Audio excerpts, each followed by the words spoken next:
ये सवाल पूछा गया है 2025 के सी सेट में। बिल्कुल आसान सवाल है, लेकिन लैंग्वेज थोड़ी सी घुमाने वाली है। इसमें कोई इक्वेशन हमको नहीं बनानी, कोई समीकरण नहीं बनानी, डायरेक्ट आंसर आएगा। सवाल क्या है? The average of three numbers P Q and R is K. P Q और आर का एवरेज है के। P is as much more than the average, और जो पी है वो एवरेज से जितना ज्यादा है, as Q is less than the average, उतना ही क्यू कम है। तो what is the value of R? बड़ा आसान सवाल है।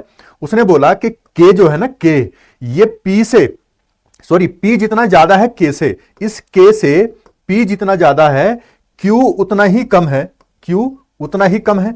इसका मतलब यह है कि ये के इन दोनों के बीच में है, और बीच का मतलब क्या होता है? एवरेज होता है। तो ये कह सकते हैं जो के है ये एवरेज है, पी और क्यू का एवरेज है के, और के एवरेज का मतलब, इसका मतलब बीच का नंबर है, मिडिल नंबर है। और वो यही बोल रहा था कि पी क्यू और आर का एवरेज भी के है, पी क्यू और आर का एवरेज भी के है। क्या है? के।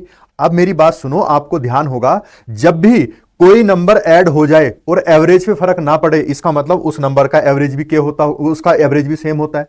तो जहां पी और क्यू का एवरेज के है, वहीं आर ऐड होने से भी एवरेज के है, इसका मतलब आर का एवरेज भी के होगा। और उसने ये पूछा था कि आर का मान क्या होगा? आर का मान भी क्या होगा? के।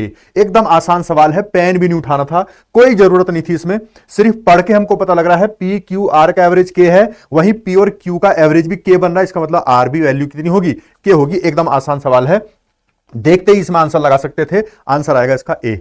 तो आप भी अगर अपने सीसेट को इसी तरह आसान करना चाहते हैं तो अनअकैडमी आपके लिए लेकर आया है 19,999 में, और 12 महीने का इसमें आपको एक्सटेंशन मिलेगा फ्री। और ये में आपको 1-to-1 मेंटरशिप भी मिलेगी, सारा जीएस सीसेट टेस्ट सीरीज वगैरह सारी, और 1-to-1 mentorship, dedicated session, mains की टेस्ट सीरीज का वैल्यूएशन, सब कुछ इसमें मिलने वाला है। तो आप देर ना करिए, लिंक डिस्क्रिप्शन में जाके ज्वाइन करिए। Thanks for watching.